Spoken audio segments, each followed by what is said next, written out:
Hello guys, this is Josh from Comet Studio, and today we're going to be going over the Design 1 Studio class. Before I begin, I want to state that this was my first semester at New York City College of Technology. I do come from a background of a civil technology associate's degree, and I did attend one semester of architectural school. So I wasn't going into this school year completely blind. So I did have a lot of experience hand drafting, which a lot of students did struggle with during this first semester. And this is going to be going over my portfolio for the whole semester, as it includes 3 projects that was done throughout the entire semester. So we're going to start off with the first one. The first project here was rectilinear forms. In this project, the goal is to develop preliminary understanding of fundamental design principles through iterative process of creating 3D composition. Also essential is the ability to effectively communicate one's designs through specific verbal description and 2D graphical representation and documentation. I'm not going to be going over specifics of every little detail of the projects, as I don't have the sheets or from the syllabus or anything like that. So I'm just going over specifically what I had done myself and what is on my portfolio for that first semester. Our first task was to create foam models. We had to create 3 variations using foam insulation, purple foam insulation from Home Depot or wherever you can purchase it. And this was one of my best ones here. My inspiration for this one specifically was Falling Water, as it had the cantilever, and it has a lot of inspiration to brutalist architecture as well. We also had, once we had chosen one of our best ones, we had to draw it in orthographic views. So it has the front view, top view, bottom view, side views, etc. And this is all hand drawn neatly as possible using pencil. So after that first drawing was complete, our next step in the process was to make one that is more highly developed, and this was my other version. These are a 45-degree isometric that I went far and beyond to include dashed lines to represent the lines that are not visible. And then this one is also a 30-60 isometric. I'm not sure why it's so blurry, but that is there. And then towards the end of the project, we had to do a 2-point perspective, which is done to scale. All these drawings are done to scale.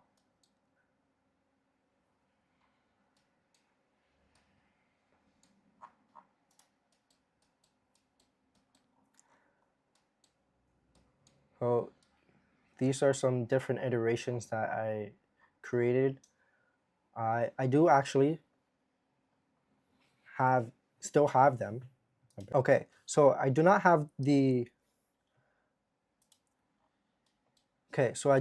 foam ones, but for our final versions for the presentation, we had to create models using Bristol board, and these were laser cut. This was one of my iterations. This is the second, as you can see on the portfolio screen images. And then this was my final version that I chose to actually draw, because we already had to draw one of them.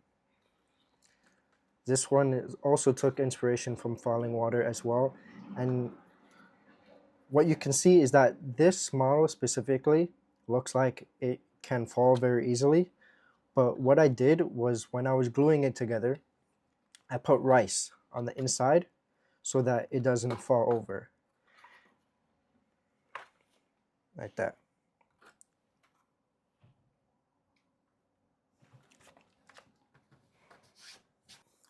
Okay, jumping into project number 2, Cube Inhabited. Students will develop strategies for translating 2D lines into 3D form. Preliminary 2D diagrams of grid proportion and rhythm will evolve into 3D space creation. Subtractive sectional studies will be applied to investigate qualities of space. This exercise will sharpen the student's ability to observe, interpret, and analyze visual information within an abstract two-dimensional field while developing a concept tying to the articulation of space and user experience. Okay, so our first task for this project was to create 3 different grids of strips of paper that were weaved together, and they had to be different widths to create different types of patterns. And then you can weave them in different directions, different ways, creating symmetry or asymmetry. And I believe this one was one of my favorites because it's the most symmetrical. I just prefer symmetrical things. Once that was chosen, we had to create once that was chosen, we had to create that same grid on Rhino. Now, this was the first time had to use Rhino, so everyone was learning for the very first time, as well as me, using the basic 9 commands to create the grid, using exact measurements. So from that grid, we had to create several iterations that outline and create different patterns in that geometry. And these are the ones I created. I don't have an exact idea or process of how I created these, but they had to be, I believe they had to be 2 to 3 different shapes within that grid that you created. Today, we had to reiterate and configure these different shapes and forms to create voids and shapes for our cube.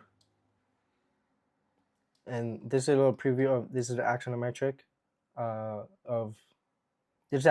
of the cube that shows all the voids and where the grid was not outlined.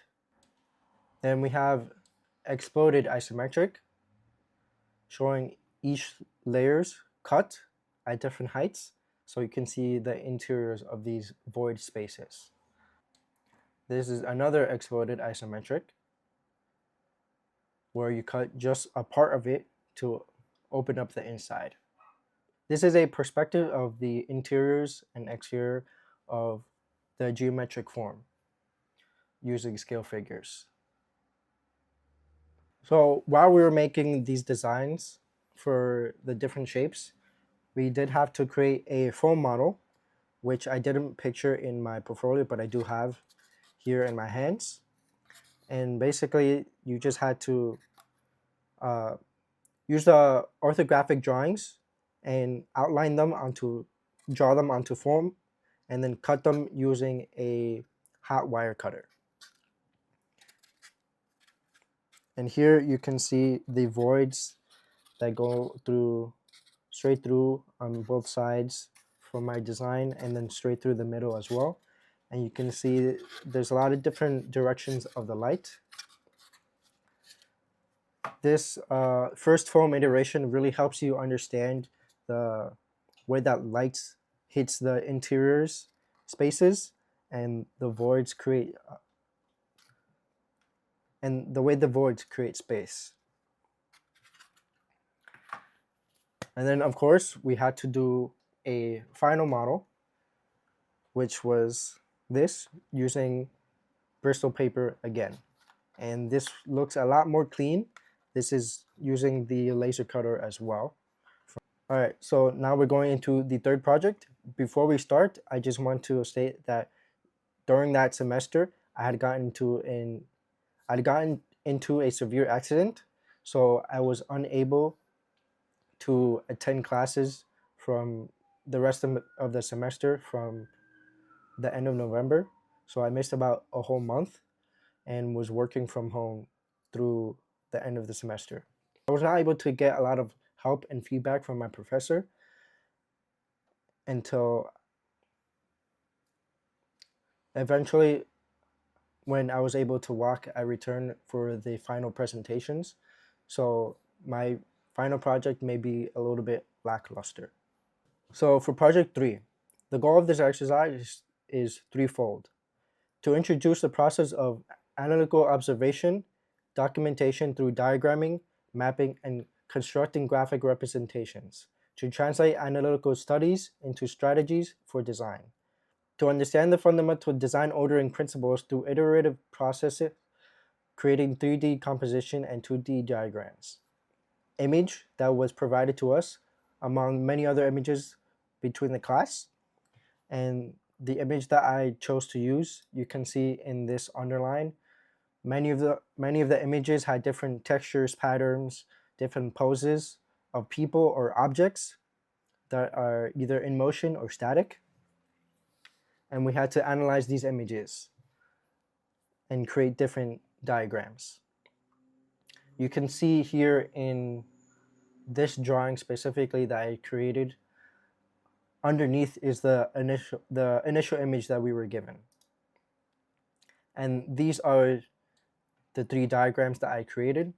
These show the vectors and direction. The second one shows geometric forms, and then the third one shows pattern and texture.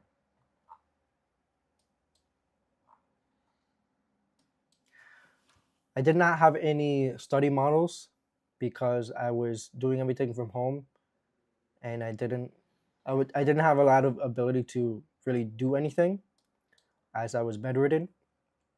I created this diagram from the way I interpreted very literally for the shape and form of the landscape that we had to create. I show the great lawn that's above. There's an upper deck. There's a series of steps, and you can see the circulation throughout. And then that's what translated into my Rhino model that I inserted the image into Rhino, and then I traced the image. And I was able to extrude the objects upward, creating different levels and platforms. This site plan shows the circulation between the different areas and use. This is a lawn on the upper deck, and it shows there's a tunnel that goes underneath to a staircase and an upper platform with ramps that flank both sides.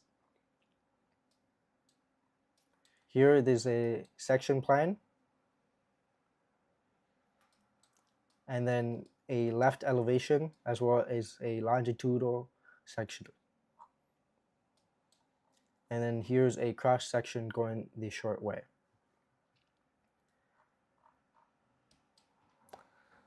Again, as I said, I tried to do my best during this project as I was bedridden. This was the only and final form that I was able to create for my project, as it did not have to be the entire landscape, but only a section plan of it. So this is the section plan that I created, if you can see it. Here you can see the tunnel that goes underneath the lawn, and then the narrow pathway with the steps, as well as the ramp that is on either sides.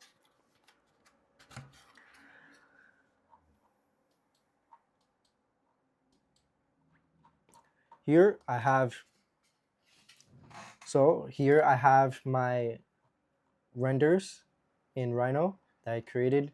And my idea for this landscape was that it was going to be kind of like a amusement park area where there was a lawn, there's a tunnel, there's a giant lawn for people to lounge, as well as some tables and maybe even some booths for people to perform or eat food. So this semester wasn't very hard for me in my personal opinion, but it was more of a refresher getting back into the rhythm and flow of what architecture school is. I did have the leg up over a lot of other students, which may have been very intimidating for them. However, I didn't want to hold myself back. So that's pretty much it where I landed for my very first semester in architecture school. It was a lot of learning and a lot of trial and error to set a foundation to where I am right now and where I will be headed into the future. I'm going to be documenting on my projects here, so if you're interested in architecture or going to architecture school, this channel is for you, and this is where I'm going to be laying it all out. So more work coming soon. Until next time.